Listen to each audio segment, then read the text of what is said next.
Hola, buenas tardes.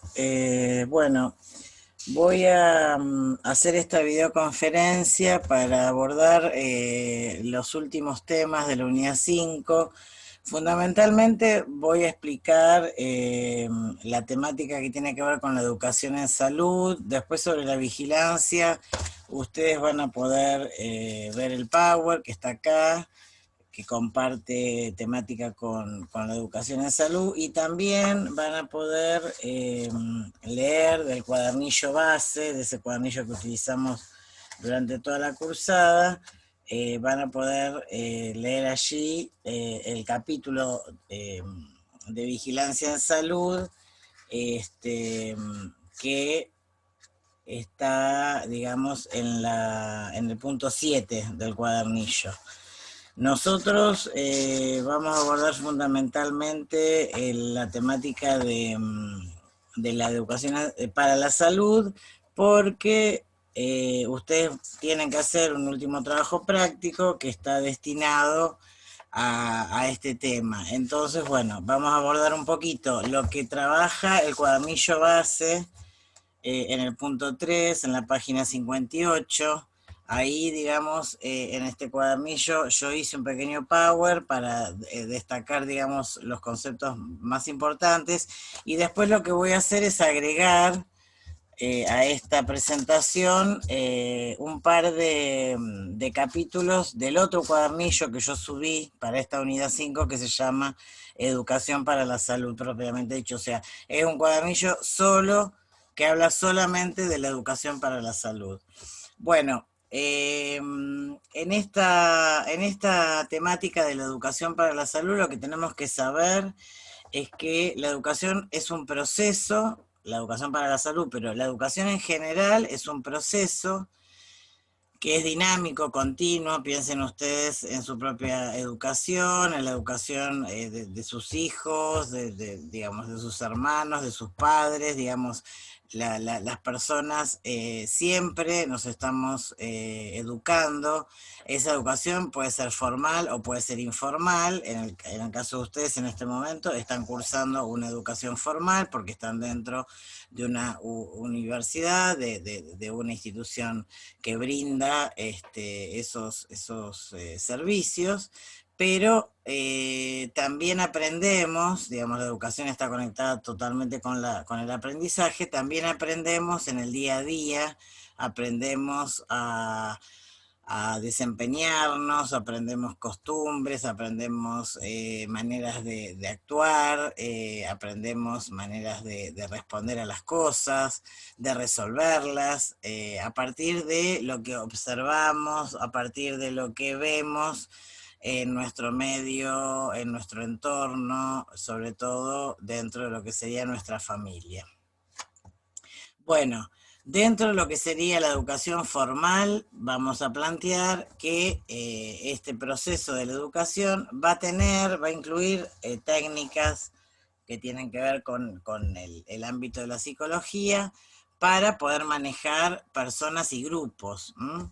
Porque si pensamos en la educación para la salud, vamos a pensar que no vamos a trabajar solo con personas de forma individual, sino la idea es poder trabajar con grupos de personas más o menos reducidos, más o menos amplios, pero para trabajar con esos grupos debemos conocer algunas técnicas para lograr nuestra tarea. Bueno, ¿qué se logra a partir de la educación para la salud? Bueno, bajar un poco, transformar, traspolar, podríamos decir, o adaptar la información científica a términos comprensibles para el público. Esto tiene una palabra a veces un poquito difícil que se llama transposición, transposición didáctica. O sea, digamos, se adaptan, se transforman esos términos, esa información, ese lenguaje científico, en términos que sean comprensibles para el usuario, para el público. De la misma manera que nosotros, los docentes de las carreras universitarias, también realizamos esa transposición didáctica de los textos originales, también nosotros utilizamos autores que logran hacer esa transposición didáctica acerca de los conocimientos científicos. ¿Para qué? Para poder hacerlos llegar a un grupo, en este caso a una población interesada en estudiar determinada carrera, para lograr que eso sea entendible, comprensible, que se pueda aprender. También la educación para la salud utiliza como recurso muchas veces la comunicación de masas, los medios masivos de comunicación cumplen también una función importante en la difusión, en la transmisión de estos mensajes que queremos dar, de estas situaciones, de estas alertas que por ahí queremos poner a la situación, perdón, a la población en alerta sobre algunas situaciones, por ejemplo ahora con el coronavirus. Entonces los medios son fundamentales para, digamos, transmitir y tener a la población informada acerca de, bueno, el comportamiento del virus, los modos en que debemos cuidarnos, los nuevos hábitos que debemos adoptar para evitar el contagio. Bueno, ya vamos a ir viendo igual más en detalle lo de los medios, pero lo importante sería saber que es un recurso muy importante para la transmisión y la información del mensaje. Bueno, ¿en qué consiste la educación para la salud? Generalmente vamos a tener que planificar, planificar programas. O sea, esto es lo que también veíamos cuando vimos lo de los programas, vimos programas de salud, ¿se acuerdan? Y en esa parte de la unidad 4, que veíamos los programas de salud y veíamos un poco también el programa por excelencia que es el de atención primaria en salud, veíamos que hay un componente de esos programas que por ahí tiene injerencia la nación, que es la que define, que es la que diseña esos programas, y luego en cada localidad, en cada provincia, se contrata el recurso humano, Nación también provee la capacitación de ese recurso y se pone en práctica, digamos, se le da, se lo pone en vigencia a ese programa para trabajar con la población, ¿no es cierto? Entonces, siempre vamos a tener que tener un programa a través del cual se espera que las personas puedan llegar a cambiar sus acciones, sus comportamientos, que puedan adquirir hábitos saludables, positivos para su propia salud y para la de su comunidad. Teniendo en cuenta este tema de la educación en salud, siempre es más ventajoso dar mensajes positivos que solo aconsejar cómo evitar enfermedades. O sea, supongamos en esto del coronavirus, bueno, evitamos la enfermedad si nos ponemos barbijos y, digamos, respetamos la distancia social, pero también el mensaje debe tener el objetivo de cambiar nuestros hábitos, de plantearnos, por ejemplo, bueno, el lavado de manos es algo que debemos incorporar como un hábito saludable. ¿Por qué? Porque no solo vamos a evitar el contagio del coronavirus, sino también otro tipo de enfermedades. Entonces, hacer hincapié, digamos, en lo positivo, en el mensaje positivo, es muy importante a la hora de armar programas para la educación en salud. Bueno, educar es el proceso de enseñar o transmitir información o experiencias. Así podríamos definirla, ¿no es cierto? La educación sería este proceso para la enseñanza o la transmisión de información o de experiencias. Esto es muy importante también porque ya vamos a ver que parte de los recursos o las estrategias que vamos a poder usar tienen que ver con el rescate de las experiencias propias, de las experiencias de las personas que conforman el grupo con el cual vamos a trabajar. Entonces es importante tener en cuenta esto, ¿no? Que educamos no solo transmitiendo información, también vamos a ver eso, que muchas veces las campañas que solo se apoyan en la difusión de un mensaje auditivo, visual, no alcanzan a modificar el comportamiento de las personas, no alcanzan a generar este proceso de aprendizaje. ¿Cómo hacemos, digamos, cómo vamos a hacer para llevar a cabo este proceso? En primer lugar, tenemos que estimular, tenemos que informar y tenemos que orientar a las personas o a los grupos. Eso es muy importante. Esta palabra estimulación o estimular o motivar es muy importante a la hora de trabajar en los programas o en la educación para la salud. Eh, ¿Por qué? Porque la motivación es la clave para desarrollar nuestra tarea y para que las personas puedan llevar a cabo las actividades que nosotros les vamos a proponer. Entonces, bueno, eh, ese sería como un gran un gran primer paso, que sería el estimular, el informar y orientar a las personas. Y el segundo paso tendría que ver con que, digamos, estos receptores a los cuales nosotros tenemos que motivar, estas personas, también estén interesados, también ellos muestren interés acerca de la información o acerca de la posibilidad de aprender algo nuevo. O sea, son las dos cosas. ¿Qué más? ¿Qué ciencias involucradas vamos a encontrar en esta? No, perdón, porque estaban bajando medias demoradas las filminas. Para que se produzca el cambio de comportamiento, que es lo que es el objetivo que nosotros vamos a tener para plantear esta educación para la salud, para generar que las personas modifiquen comportamientos, conductas, que lleven a cabo otro tipo de acciones, no es suficiente solo el conocimiento y la información. O sea, no es suficiente que conozcan o que escuchen o que, digamos, puedan leer sobre la enfermedad, supóngase sobre el coronavirus, eh, sino que lo que es necesario es cambiar de hábitos, porque esa es la llave para, digamos, que las personas tiendan a tener una práctica respecto de su salud eh, que la preserve justamente a la salud en estas cuestiones que tienen que ver con el cambio de hábitos. Por eso la motivación va a ser clave.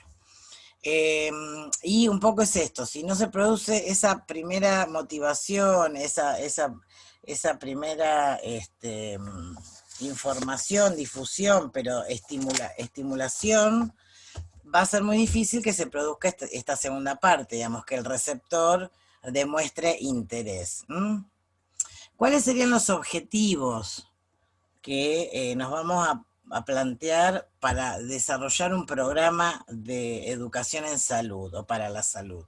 Los objetivos serían, vuelvo a decir, producir cambios significativos en la salud de la población a través de la educación, orientar esfuerzos para los problemas de salud prioritarios, o sea, ayudar a difundir y a que estos cambios de hábitos se produzcan cuando hay problemas de salud prioritarios, por ejemplo, el que vivimos hoy con el coronavirus, ¿no es cierto? O sea, todos los esfuerzos tienen que estar, digamos, mancomunados y dirigidos para resolver la situación de la pandemia.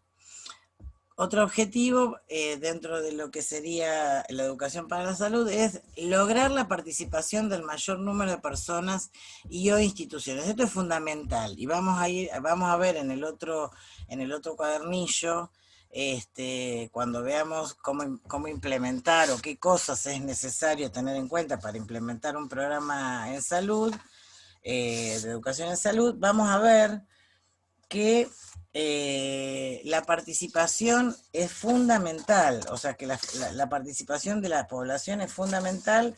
¿Para qué? Para justamente lograr ese objetivo. El objetivo sería promover estilos de vida saludables, ¿no es cierto? Entonces, la población, las instituciones, digamos, es un trabajo integral, podríamos decir. La educación en salud tiene una mirada integral y abierta a la tarea con otras instituciones y otras ciencias también. Vamos a ver ahora en algún momento qué tipo de ciencias colaboran o participan en la educación para la salud. Otro de los objetivos es utilizar todos los medios de educación y comunicación a los que se puedan recurrir. Eso ya lo vamos a ver cuando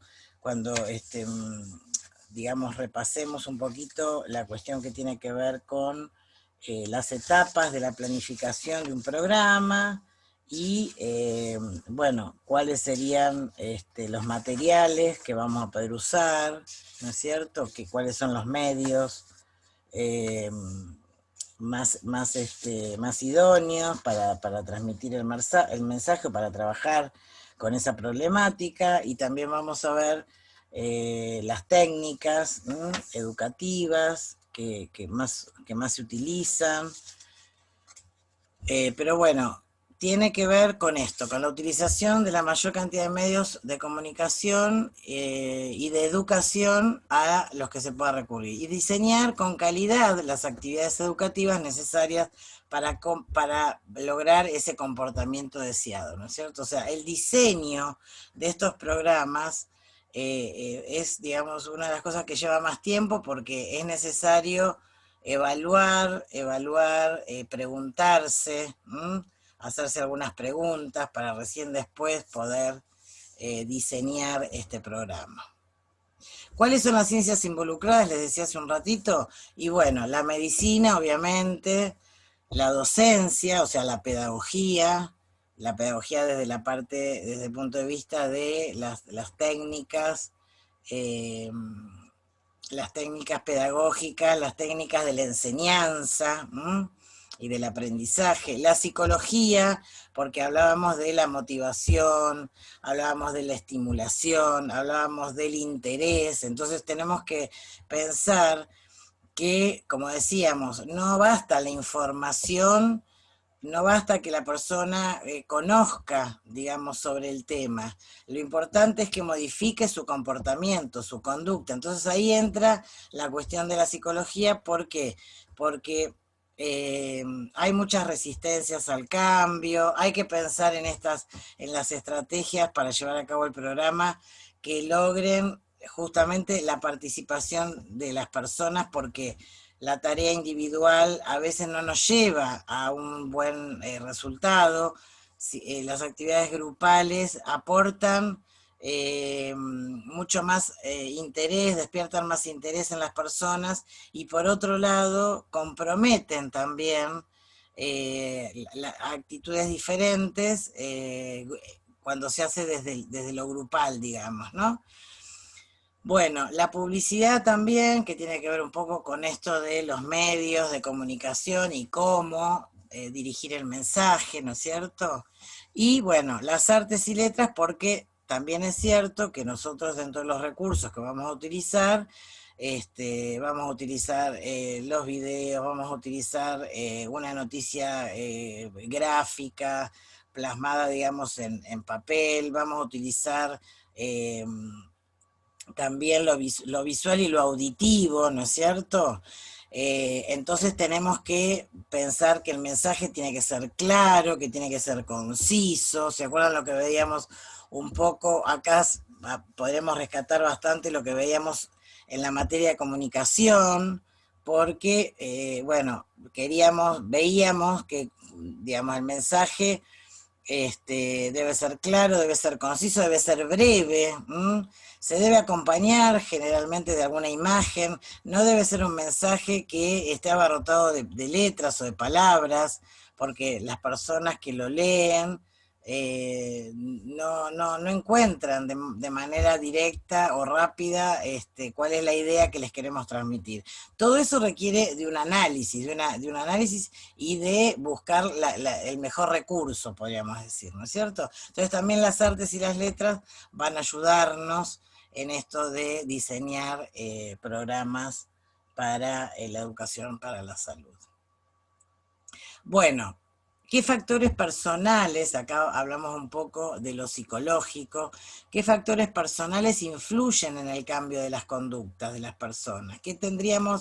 ¿Dónde tendríamos que poner el acento o qué tendríamos que tener en cuenta para justamente para lograr que haya un cambio de conductas? Tenemos que conocer, primero, los hábitos y las experiencias previas de esas personas. O sea, poder asociar esta situación que queremos trabajar, o este problema, o esta barrera, o esta dificultad, o esta enfermedad, teníamos que asociarla con otras experiencias previas en relación a lograr una modificación en la conducta. O sea, qué experiencias o hábitos tienen esas personas, qué piensan también, ahora vamos a ese punto.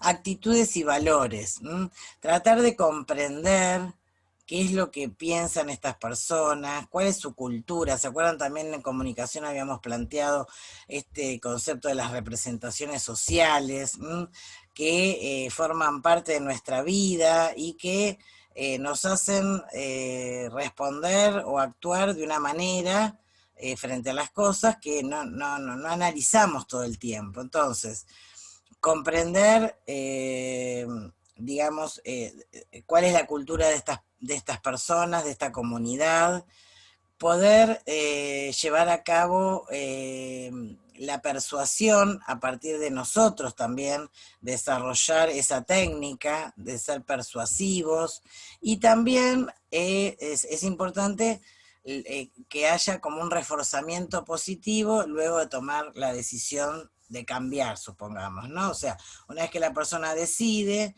no dejarla sola, sino justamente volver a encontrarla, volver a reunir al grupo, indagar sobre cómo están transitando este periodo de cambio, o sea, o sea, como manera de reforzar positivamente eso que se está cambiando, digamos, y también para que las personas se sientan contenidas. La autopercepción, que tiene que ver con la realización propia, el sentimiento de seguridad, el sentimiento de hacer algo por mí, de que eso me va a mejorar la vida, eso me va a dar mayores fortalezas, y menos temores, porque bueno, las personas que por ahí tienen hábitos negativos, obviamente que tienen, digamos, por ahí a nivel inconsciente, no tan en la superficie, pero sienten el temor de que esa situación, supongamos el tabaquismo, las perjudique, que un día tengan un problema circulatorio o respiratorio, o que, no sé, de repente eh, padezcan un ACV o alguna situación de urgencia o de emergencia, ¿no es cierto? Entonces, hay cierto temor. Entonces, bueno, hay que estimular a las personas para que puedan modificar esa conducta y puedan comprender también que eso va a ser saludable para ellos, que eso los va a hacer sentir mejor. ¿Vieron cuando, por ejemplo, incluso en el caso de la obesidad, las personas modifican sus conductas o sus hábitos habituales de consumo y empiezan a bajar de peso? ¿Cómo? esa percepción que tienen de sí mismas los empieza a motivar para seguir en ese camino, porque se dan cuenta que pueden, que están mejores, que se sienten físicamente diferentes, que también, o sea, no se deprimen. Y esa situación es como un círculo vicioso, o sea, se sienten bien, entonces siguen realizando esa, esa, ese cambio de conductas, lo siguen manteniendo, pero hay que darle continuidad a eso y hay que, como promotores de salud, debemos acompañar este proceso, porque no son conductas que se puedan modificar de un día para el otro, esto lleva tiempo. Bueno, y esto sería lo último, el beneficio de percibir eh, que esto que estoy haciendo me está dando resultado, me está potenciando, me está mejorando. Eso también es un factor importante a tener en cuenta para sostener ese cambio de conducta. Bueno, ¿qué factores debemos tener en cuenta desde nuestro lugar, desde el lugar de los agentes que somos promotores del cambio?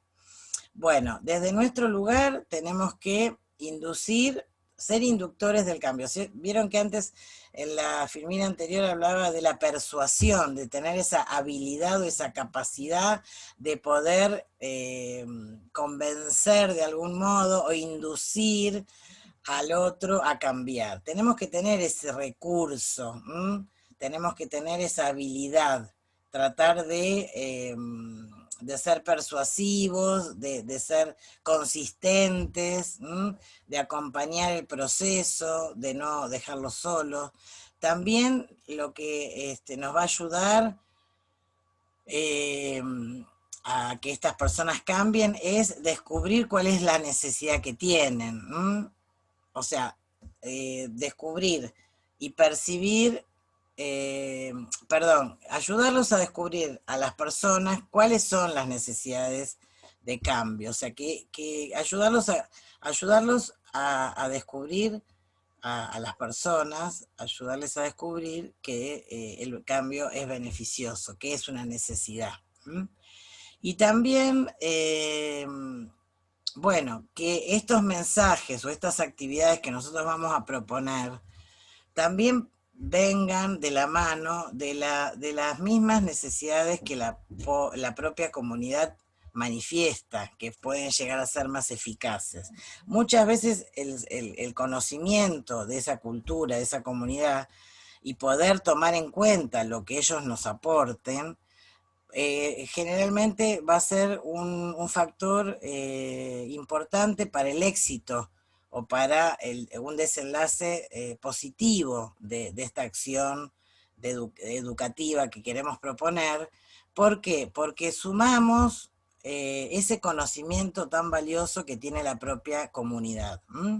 Lo que ellos sienten como necesidad, no como algo impuesto desde la afuera, no sé, desde el Ministerio de Nación o desde las autoridades sanitarias, sino como una necesidad propia eh, que va a redundar en beneficio de toda esa comunidad. Bueno, acá empezaríamos con la vigilancia en salud, que es lo que yo les decía que no íbamos a desarrollar en este video explicativo. Lean, digamos, el Power, síganlo leyendo para definir un poco qué sería la vigilancia en salud, cuáles son sus características, cómo se validan, los métodos de análisis, el análisis de la situación desde lo epidemiológico, de dónde proviene la información para llevar a cabo esta vigilancia en salud, las fuentes de información, cómo se recolecta esa información también y cómo se interpreta, cómo se va a interpretar y se va a analizar esa información que vamos a ir recabando, que es algo sobre lo que ustedes se van a ocupar bastante. Bueno, las etapas de la vigilancia en salud. Hay un procedimiento, ¿no es cierto? La búsqueda y recolección de datos, el procesamiento de la información, las políticas. Después, bueno, cuál es la función de cada nivel, y la responsabilidad de cada uno de estos niveles. Hablábamos del nivel superior, sería la nación en este caso, supongamos. eh, Primero procesamos y analizamos, interpretamos, adoptamos ciertas medidas y medimos su impacto, evaluamos y remitimos a nivel superior estos resultados. ¿Mm? Ese sería el nivel local, o sea, desde Scale, supongamos, haríamos eso. Procesamos, analizamos, interpretamos, adoptamos medidas, evaluamos esas medidas y su impacto y remitimos al nivel superior. El nivel superior sería el nivel regional, que sería el intermediario entre el nivel local y el nacional. ¿Qué hace este nivel regional? Recibe la información que nosotros enviamos, apoya las acciones, confirma y consolida el diagnóstico de la situación y luego va a analizar e interpretar los datos y supervisar el nivel local. Y luego tenemos, para estos dos niveles es fundamental que los equipos de salud estén capacitados para ordenar e interpretar los datos y analizar posibilidades de acción.